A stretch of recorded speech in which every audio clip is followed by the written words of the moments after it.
ಕೇಸರಿ ಭದ್ರಕೋಟೆ ದಾವಣಗೆರೆಯಲ್ಲಿ ಈ ಬಾರಿ ಬಿಜೆಪಿ ಕಾಂಗ್ರೆಸ್ ನಡುವೆ ತೀವ್ರ ಹಣಾಹಣಿ. ಬೆಂಗಳೂರು 1999ರ ಲೋಕಸಭೆ ಚುನಾವಣೆಯ ನಂತರ ದಾವಣಗೆರೆ ಲೋಕಸಭಾ ಕ್ಷೇತ್ರವು ಬಿಜೆಪಿಯ ಭದ್ರಕೋಟೆಯಾಗಿದ್ದು, ಕಾಂಗ್ರೆಸ್ ಸೇರಿದಂತೆ ಯಾವುದೇ ಪಕ್ಷದಿಂದ ಸೋಲಿಸಲು ಸಾಧ್ಯವಾಗಿಲ್ಲ.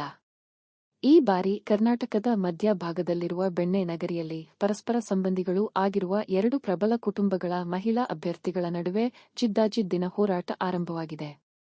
ಅಖಿಲ ಭಾರತ ವೀರಶೈವ ಲಿಂಗಾಯತ ಮಹಾಸಭಾದ ಅಧ್ಯಕ್ಷ ಮತ್ತು ಕಾಂಗ್ರೆಸ್ ಹಿರಿಯ ಶಾಸಕ 92 ವರ್ಷದ ಶಾಮನೂರು ಶಿವಶಂಕರಪ್ಪ ಅವರ ಸೊಸೆ ಪ್ರಭಾ ಮಲ್ಲಿಕಾರ್ಜುನ್ ಅವರನ್ನು ಈ ಬಾರಿ ಕಾಂಗ್ರೆಸ್ನಿಂದ ಕಣಕ್ಕಿಳಿಸಲಾಗಿದೆ.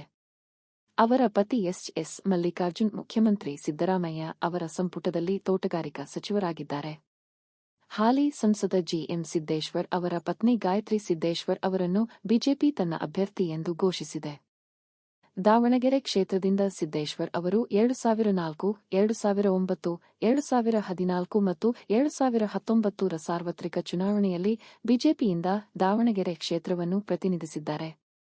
ಸಿದ್ದೇಶ್ವರ್ ಅವರ ತಂದೆ ಜಿ. ಮಲ್ಲಿಕಾರ್ಜುನಪ್ಪ ಅವರು 1996 ಮತ್ತು 1999ರ ಲೋಕಸಭೆಯಲ್ಲಿ ಈ ಕ್ಷೇತ್ರವನ್ನು ಪ್ರತಿನಿಧಿಸಿದ್ದರು. ಬಿಜೆಪಿಯ ಮಾಜಿ ಸಚಿವರಾದ ಎಂಪಿ ರೇಣುಕಾಚಾರ್ಯ, ಎಸ್.ಎ. ರವೀಂದ್ರನಾಥ್, ಹಿರಿಯ ಮುಖಂಡ ಮಾಡಾಳ್ ವಿರೂಪಾಕ್ಷಪ್ಪ ಅವರು ಗಾಯತ್ರಿ ಸಿದ್ದೇಶ್ವರ್ ಅವರಿಗೆ ಬಿಜೆಪಿ ಟಿಕೆಟ್ ನೀಡಿದ್ದಕ್ಕೆ ತೀವ್ರ ವಿರೋಧ ವ್ಯಕ್ತಪಡಿಸಿದ್ದು, ಅಭ್ಯರ್ಥಿಯನ್ನು ಬದಲಾಯಿಸುವಂತೆ ಒತ್ತಾಯಿಸಿದ್ದಾರೆ. ಅಲ್ಲದೆ ಜಿಲ್ಲೆಯ ಹಲವು ಪ್ರಮುಖ ಬಿಜೆಪಿ ನಾಯಕರು ಸಹ ಗಾಯತ್ರಿ ಸಿದ್ದೇಶ್ವರ್ ಅವರನ್ನು ವಿರೋಧಿಸುತ್ತಿದ್ದಾರೆ.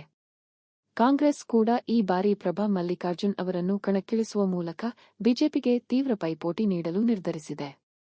2019ರಲ್ಲಿ ಜಿಎಂ ಸಿದ್ದೇಶ್ವರ್ ಅವರು 1.69 ಲಕ್ಷ ಮತಗಳ ಅಂತರದಿಂದ ಗೆಲುವು ಸಾಧಿಸಿದ್ದರು. ಆದರೆ 2014ರ ಸಾರ್ವತ್ರಿಕ ಚುನಾವಣೆಯಲ್ಲಿ ಕಾಂಗ್ರೆಸ್ನ ಸಚಿವ ಎಸ್ ಮಲ್ಲಿಕಾರ್ಜುನ್ ಅವರ ವಿರುದ್ಧ ಕೇವಲ 17,607 ಮತಗಳಿಂದ ಗೆದ್ದಿದ್ದರು.